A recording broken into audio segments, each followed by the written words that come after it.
자, 하고 여러분 반갑습니다. 저희가 세 번째 강의를 들어가야 하는데 지난 시간에 사도 바울은 누구인가 설명을 하다가 저희가 시간 관계상 D 파트 바울과 그의 서신서들 끝내지를 못했습니다. 그래서 오늘은 이 부분을 간략하게 언급을 한 다음에 다음번 주제 바울과 예수 그리스도의 복음으로 한번 전개 진행해 보도록 하겠습니다.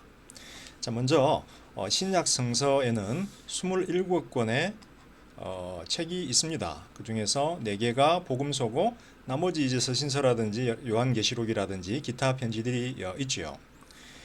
학자들은 그래서 바울 같은 경우는 바울의 이름이 들어간 책은 이 2개, 7개, 6개 해서 7개, 6개 해서 13편이 바울이 쓴 것으로 그렇게 우리가 알고 있습니다.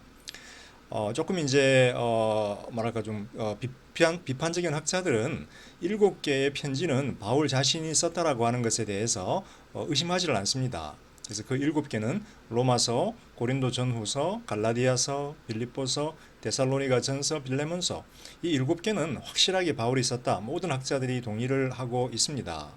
자, 그런데 나머지 6개의 편지에 대해서 이제 학자들의 견해가 조금 갈리는데요. 예를 들어서 데살로니가 후서나 골로새서, 에베소서 같은 경우는 바울이 썼다 혹은 바울 사후에 바울이 죽은 다음에 바울의 제자가 그 마지막 그걸 좀 바울의 내용을 조금 편집해서 현재의 형태로 작성했다, 그렇게 주장을 하기도 합니다. 그리고 이제 목회 서신서라고 알려져 있는 디모데 전후서, 디도서 같은 경우도 이거 목회 서신서잖아요. 바울의 제자가 편집했을 것이다. 예를 들어서 바울이 구술한 것을 편집했을 것이다 라고 그렇게 이야기를 하기도 합니다. 물론 이제 이 부분에 대한 견해는 학자들에 의해서 갈려지기 때문에 저희는 일단 이 정도로만 하고 바울에게 돌려진 책들, 즉 바울이 쓴 것으로 혹은 바울의 이름을 달고 있는 서신서들은 13개다라고 저희가 이야기를 하면 되겠습니다. 자, 그렇다면 여러분들은 질문을 할 수 있겠죠. 그럼 바울이 썼는지, 바울의 제자가 썼는지, 혹은 다른 사람이 썼는지 어떻게 알 수 있는가? 판단의 근거가 무엇인가라는 거죠.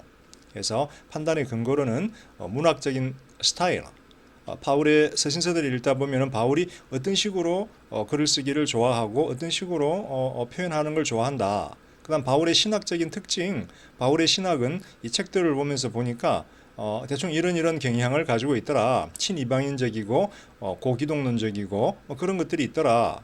그다음 세 번째는 이제 편지의 역사적인 정황들, 이 편지들에 드러나는 역사적인 환경이 바울 당시 1세기 중후반 당시 1세기 중반 정도겠죠. 중반 바울의 어떤 그런 역사적인 환경하고 매치가 잘 되는가, 부드럽게 되는가 뭐 이런 것들이죠.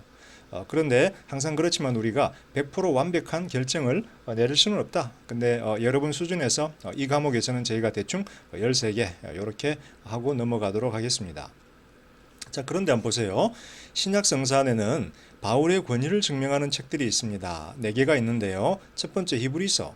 히브리서는 정경이 될 때 바울에 의해서 쓰여졌다라고 초대교회 사도들이 믿었기 때문에 정경이 되었습니다. 그래서 뭐 그 이후에는 바나바가 썼느냐, 아폴로가 썼느냐, 뭐 학자들의 뭐 논쟁이 많이 있었는데요. 유대인 출신 바울의 제자, 이름은 알 수 없지만 유대인 출신으로서 바울의 신학에 깊은 영향을 받은 사람이 히브리서를 썼을 것이다라고 생각을 지금 학자들이 하고 있습니다. 그 다음에 누가복음하고 사도행전 같은 경우는 바울의 제자요, 선교의 동력자였던 누가, 바울이 낳았던 영적인 아들이죠. 그 아들, 선교의 동력자였던 누가가 쓴 책으로 그렇게 기록이 되어 있습니다. 그래서 여러분 보게 되면 사도행전에 사도들의 행전이지만 사실은 전반부 12장은 초대교회에 대한 이야기지만 후반부는 바울에 대한 이야기예요. 그래서 사도행전은 어떻게 보면 성령이 사도들을 통해서 행하는 사역에 대한 기록을 담고 있지만 바울이 제일 중요한 인물로 등장을 하고 있다. 그리고 사도행전의 마지막은 바울이 로마에서 행한 가택연금을 당한 상태에서 선교를 진행한 이야기로 끝마침하고 있다. 그리고 나서 사도행전 다음에 나오는 책이 뭔가요? 바로 로마서이다라는 거죠. 그죠? 사도행전 그다음 로마서. 그래서 이게 구성 자체가 참 묘하게 바울 중심적으로 되어 있는 걸 우리가 볼 수 있습니다. 그리고 이제 베드로후서 같은 경우는 3장 15, 16절에 보면 구약 성서를 잘못 해석한 것처럼 바울의 대적들이 바울의 서신서들을 잘못 해석했다라고 경고를 하고 있는데 여기서 바울의 책들을 그 당시 정경으로 인정되었던 구약 성서와 동일한 가치를 두고 있는 것을 볼 수 있습니다. 다시 말해서 하나, 둘, 셋, 넷 이 네 권의 책들은 바울이 굉장히 좀 중요하게 언급이 되거나 등장하는 인물들이에요. 그러면 몇 권인가요? 13개 플러스 4개, 17권. 신약 성서 27권 중에서 17개가 바울에 의해서 쓰여지고 바울을 영웅으로 제시하고 바울 신학의 깊은 영향을 받은 것임을 우리가 알 수가 있습니다. 이처럼 신약 성서, 우리가 가지고 있는 신약 성서는 제가 하고 싶은 말은 뭐냐면 바울에 의해서 영향받은 세워진 이방인 교회들의 신학의 결정판이에요. 그래서 기독교라고 우리가 부르는 것, 기독교라고 부르는 것이 아니지요. 우리가 기독교가 이제 1세기 말부터 기독교라는 독립된 종교로, 유대교와 독립된 종교로 등장을 했는데, 이 기독교의 신학은 이방인 교회들의 신학이다. 그리고 이방인 교회들의 신학의 배경에는 바울이 있다라는 거죠. 그래서 기독교를 언급할 때 바울을 언급할 수밖에 없고 바울의 관점에서 기독교를 볼 수밖에 없다. 물론 바울은 자신이 생각하는 예수 복음을 자신의 방식으로 해석을 해서 어떤 그 기독교의 신학적인 초석을 놓았다라고 저희가 이야기할 수 있겠습니다. 자, 여러분, 이렇게 해서 우리가 바울에 대한 개략적인 소개를 마쳤고요. 이제 다음 강의에서는 바울과 예수 그리스도의 복음, 바울이 강조했던, 자신이 선포했던 복음 안에 어떻게 예수가 등장하는지, 그리고 그 복음의 본질이 무엇이었는지에 대해서 우리가 한번 간략하게 살펴보도록 하겠습니다. 이제 저희가 다음 강의 바울과 예수 그리스도의 복음, 그래서 바울이 기독교의 어떤 기독교 신학의 근간을 이루었지만 바울은 기독교의 창시자가 아니죠. 바울은 자신이 전한 예수 그리스도의 복음을 근거로 이방인 교회를 세웠고 그 이방인 교회의 신학이 기독교로 발전해 갔습니다. 그래서 바울 전에 항상 우리는 예수를 기독교의 근원으로 생각을 해야 됩니다. 그래서 이번 시간에는 과연 바울이 전했던 복음, 예수 그리스도의 복음은 어떤 내용을 담고 있었는가에 대해서 한번 두 번의 강의를 통해서 한번 자세히 살펴보려고 합니다. 물론 이번 강의는 바울의 서신서들 7개를 주로 해서 13개의 서신서들을 중심으로 전체적으로 개괄적으로 한번 살펴보는 그런 시간이 되겠습니다. 5개의 내용을 담고 있는데요. 자, 먼저 바울과 예수에 관한 초기 기독교 전통, 요거는 뭘까요? 바울 전에 예수를 믿었던 제자들이 있는데 그 제자들이 가지고 있었던 초기 기독교 전통, 즉 제자들의 예수 이해는 무엇이었을까에 대해서 한번 살펴보는 겁니다. 그리고 두 번째는 바울이 전한 예수 복음과 하나님의 구원이 그 핵심 내용이죠. 그 다음에 바울이 전한 예수 복음과 세 번째 하나님의 성품, 하나님의 구원을 가능하게 한 하나님의 성품은 무엇이었을까? 그 다음 네 번째 바울이 전한 예수 복음에 담긴 네 가지 함축적인 의미, 그죠? 예수 복음에 담긴 어떤 그 의미가 네 가지가 크게 드러나는데 그것에 대해서 한번 살펴볼 거고요. 그 다음 마지막으로는 예수 복음에 담긴 구원의 다양한 효과들. 예수님의 복음은 하나님의 구원을 담고 있죠. 그런데 그 구원이 한 가지 방식으로 묘사되지가 않습니다. 마치 여러분이 프리즘을 놓고 햇빛을 쬐면 빨주노초 파남보 일곱 가지 색깔이 보이듯이 하나님의 구원, 예수 그리스도의 구원이라는 것도 받아들이는 상대방에 따라서 그 효과가 다르게 나타난다는 거죠. 그러니까 그 상황에 따라서 다른 의미로 바울이 강조를 하고 있다는 거예요. 그래서 그 부분에 대해서도 간략하게 저희가 한번 살펴보도록 하겠습니다. 자, 첫 번째, 바울과 예수에 관한 초기 기독교 전통입니다. 초기 기독교 전통. 자, 초기 기독교 전통. 이 사실은 바울 전에 바울이 예수님이 돌아가신 게 아마 한 30년 정도로 보죠. 기원 후 철치에라 30년 정도로 보고 바울의 회심이 32에서 33년 정도로 철치에라 크리스찬에라 보기 때문에 바울의 회심은 예수님의 죽음과 부활 이후 한 2년 후에 발생한 것으로 우리가 추정을 해볼 수가 있습니다. 그럼 그 2년 동안에는 교회가 신학을 발전시키지 않았는가? 그렇지 않지요. 부활한 예수를 만난 제자들에 의해서 폭발적으로 신학이 발전을 했지요. 이 2년 동안에 기독교 신학은 폭발을 했습니다. 그래서 바울이 회심한 다음에 교회들을 통해서 특별히 안디옥의 어떤 그런 헬레니스트, 헬라파 유대인들을 통해서 초기 기독교 전통 신학을 바울이 배웠습니다. 그래서 그 부분 한번 보도록 하죠. 그래서 요겁니다. 초대교회 전통. 자, 그런데 우리가 먼저 한번 언급을 해야 될 것은 뭐냐면 바울의 신학적인 토대는 구약으로부터 옵니다. 즉 예수님을 만나기 전에 바울은 구약 성서를 묵상을 했던 사람이고 그다음 바리새인으로서 율법에 대한 해석학적인 어떤 그런 전통을 배웠던 사람입니다. 그래서 율법의 내용은 이러이러한데 그것들을 어떻게 해석할 것인가 바리새인 전통을 통해서 바울이 이것들을 습득을 했습니다. 물론 바울은 예수와의 만남 이후에는 이 바리새인 전통을 예수의 빛 가운데서 새롭게 해석을 해 나가지요. 자, 바울에게 구약은 크리스찬들에게도 마찬가지지만 하나님의 구원이 담긴 하나님의 말씀입니다. 그래서 예수님을 만난 이후에도 여전히 구약을 읽고 율법을 해석했죠. 자, 그런데 예수님을 만난 다음에는 어떻게 되냐면 구약이라고 하는 것이 예수님의 정체와 사역의 의미를 이해하게 해주는 자료가 된다라는 거죠. 그 전에 예수를 만나기 전에는 구약이 전부였고 그 안에 있는 율법이 제일 중요한 핵심 내용이었는데 이제 구약은 예수에 대한 언약을 담고 있고 율법은 예수를 통해서 완성되었기 때문에 구약과 율법을 포함한 구약은 바울에게 예수를 만난 이후에 이제 예수의 정체와 사역의 의미를 이해하게 해주는 자료로 이해가 되었다라는 거죠. 그래서 바울의 신학에서 제일 중요한 것은 부활한 예수가 됩니다. 부활한 예수와의 만남은 바울의 전 생애를 통한 신학적인 작업의 원천적인 영감이 됩니다. 그래서 예수를 통해서 구약을 해석을 하는 거예요. 예수가 그의 해석학적인 어떤 그런 구약을 해석하는 해석학적인 열쇠가 되어버리는 거예요. 그래서 바울은 구약을 해석할 때도 예수를 통해서 자신의 이방인 사역을 해석할 때도 예수를 통해서 모든 것들을 해석을 합니다. 그래서 부활한 예수를 우리는 바울 신학의 원천적인 영감이다라고 부를 수가 있습니다. 사도로서의 바울의 삶과 사역을 결정하는 가장 중요한 요소지요.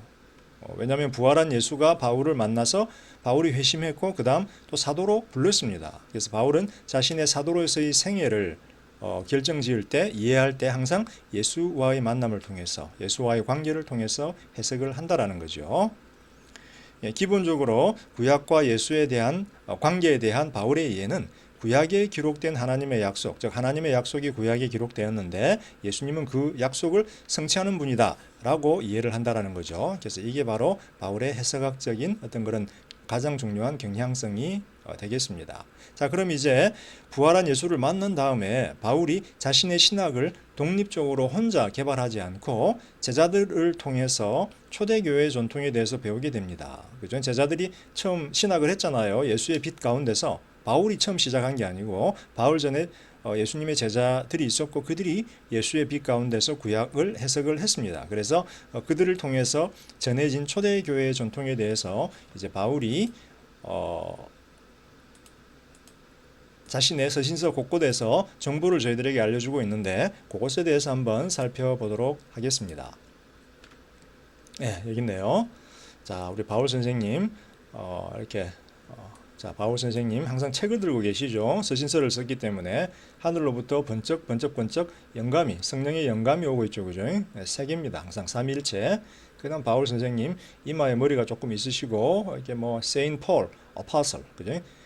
사도 세인 폴 어파설 사도 바울 거룩한 바울 이렇게 사진이 나와 있는데요. 이 얼굴이 그 얼굴인지는 저희는 알 수가 없습니다. 자, 어쨌든 간에 바울과 예수에 관한 초기 기독교의 전통은 어떤 모양이었을까에 대해서 한번 살펴보도록 하겠습니다.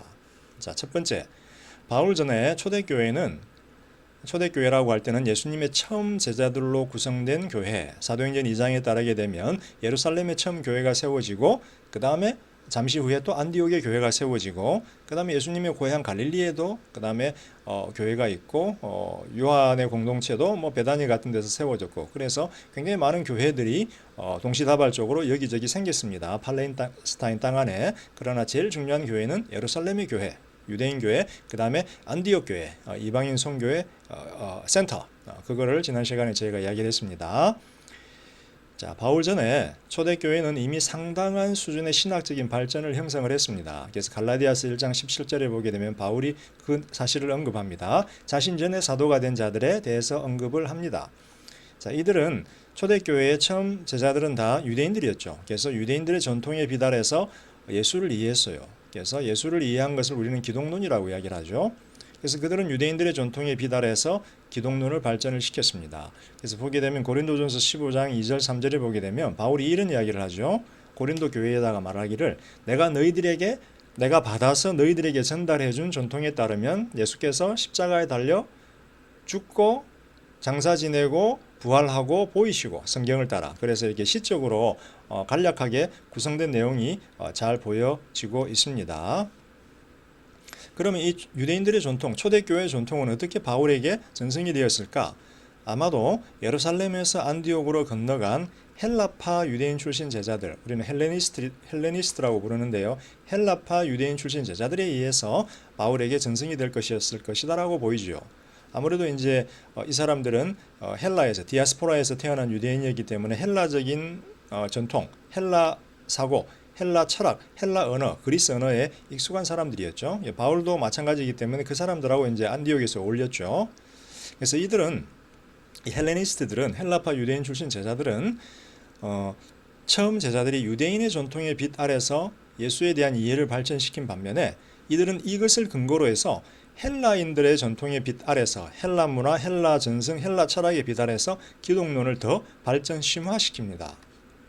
그래서 이 헬레니스트를 통해서 이 초대교회 전통이 헬레니스트들에게 가고 그 다음 바울에게 이렇게 오게 되죠.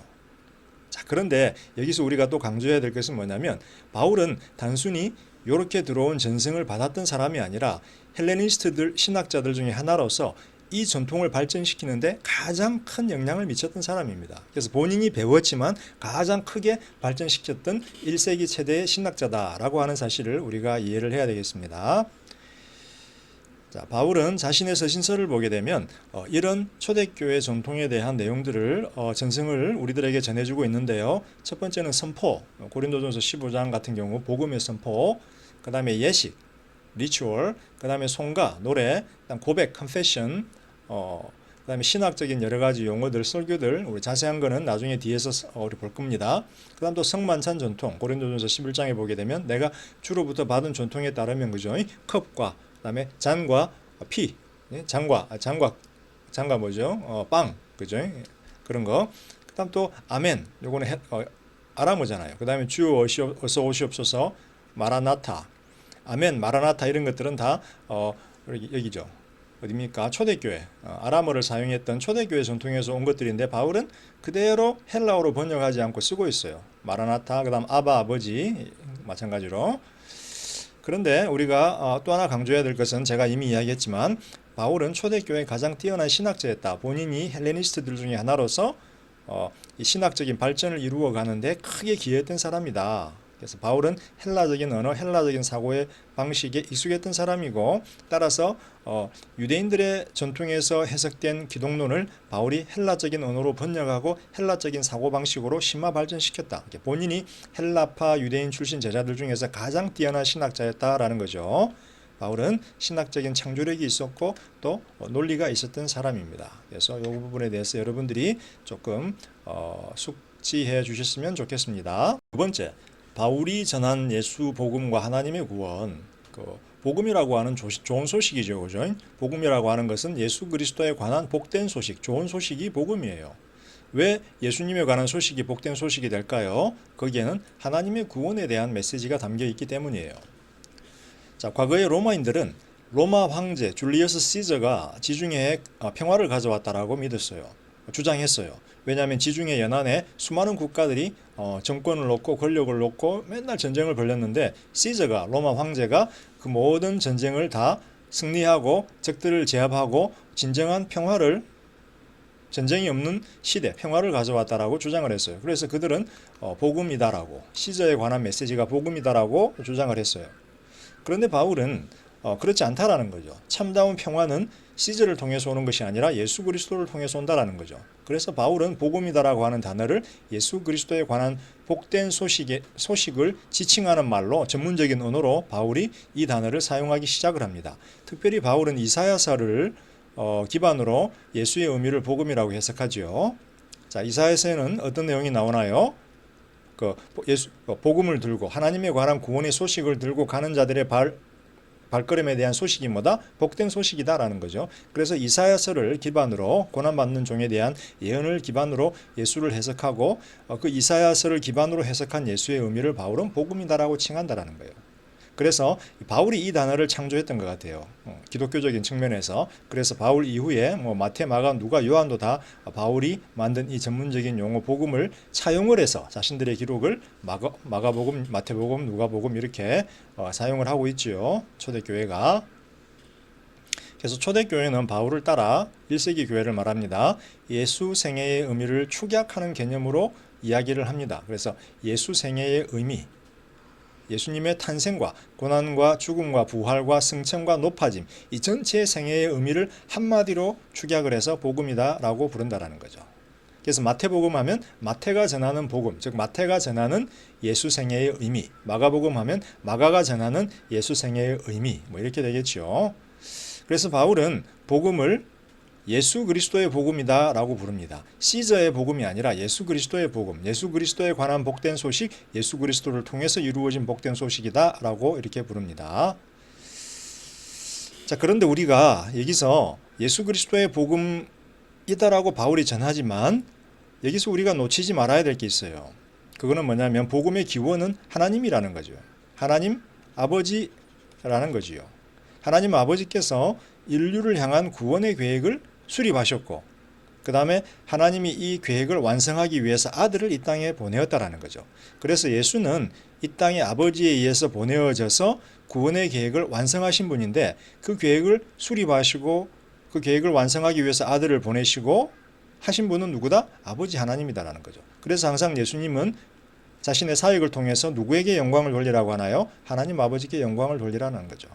그래서 바울은 때로는 예수의 복음이다라고 이야기를 하면서 예수 그리스도를 통해서 성취된 복음이다라고 이야기하지만 또 때로는 하나님의 복음이다라고 하는 단어를 써요. 여기서 바울이 무엇을 강조하나요? 예수를 통해서 이루어진 복음이 사실은 하나님이 계획하시고 성취하신 것이기 때문에 하나님이 기원이시기 때문에 예수의 복음은 사실은 하나님의 복음이다라고 이렇게 또 이야기를 하기도 합니다. 이 두 가지 표현. 근데 세 번째 표현이 있죠. 요 두 사실을 다 강조하기 위해서 바울은 하나님의 아들의 복음이다라는 표현을 쓰고 있어요. 이건 뭐예요? 예수의 복음인데 동시에 그 예수는 하나님의 아들이기 때문에 하나님의 복음이다라는 거죠. 그래서 하나님의 아들의 복음이라는 표현이 등장할 때 바울은 인류의 구원에 대한, 이게 복음의 내용이잖아요. 하나님과 예수의 역할을 동시에 표현하고 있다라는 거죠. 그래서 십자가에 달려 죽은 예수님 요 위에 하나님 아버지가 요 위에 계시고 있다라는 거죠. 그죠?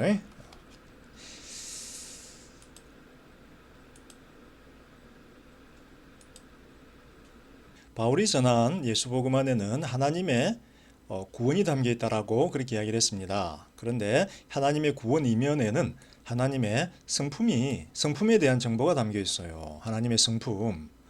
자, 세 가지가 등장을 하는데요. 첫 번째는 인류를 향한 하나님의 진노가 전제되어 있습니다. 구원이 필요한 이유는 뭔가요? 구원이 필요한 이유는 지금 인류가 구원받아야 할 필요가 있다라는 거예요. 즉 구원받지 못하면 멸망당한다라는 어떤 그런 상황에 처해 있다라는 거예요. 그래서 바울에 따르면 인류의 가장 심각한 문제는 죄죠. 그래서 하나님은 죄에 대한 심판관이시기 때문에 하나님이 이 죄에 대해서 진노하고 계신다라는 거예요. 그래서 하나님의 진노는 죄에 대한 심판관이신 하나님의 정당한 반응이다. 그럼 이 죄는 뭔가?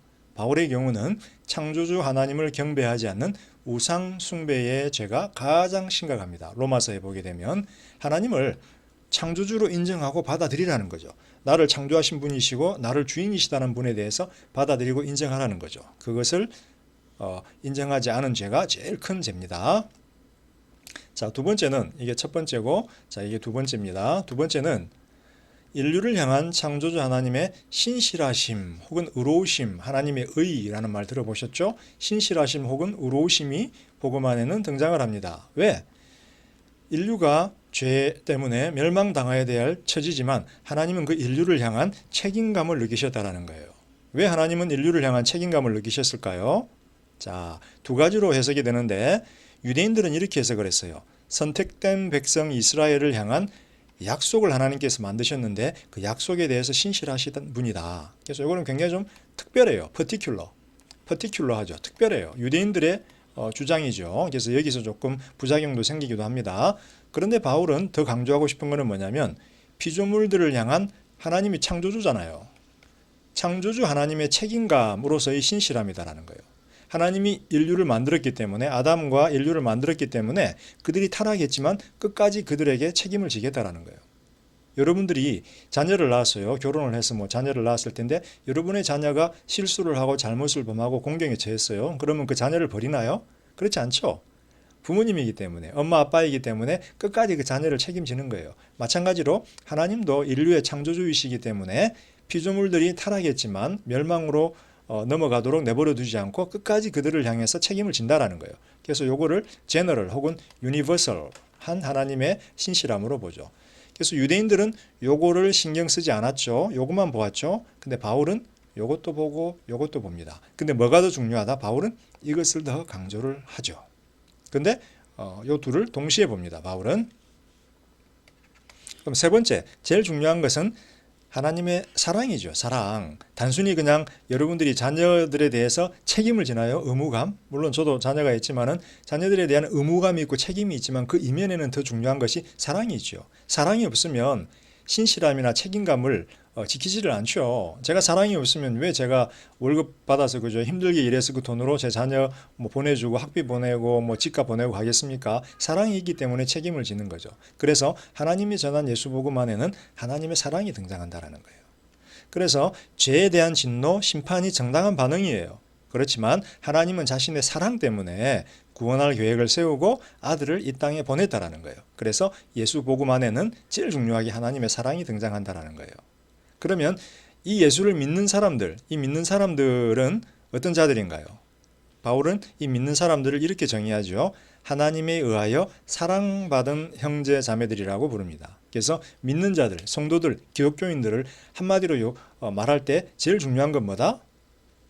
그거는 하나님에 의하여 사랑받은 형제와 자매들, 하나님에 의하여 사랑받은 자들, 이게 제일 중요한 의미가 되는 겁니다. 그래서 이 부분에 대해서 여러분들이 좀 기억을 하셨으면 좋겠습니다.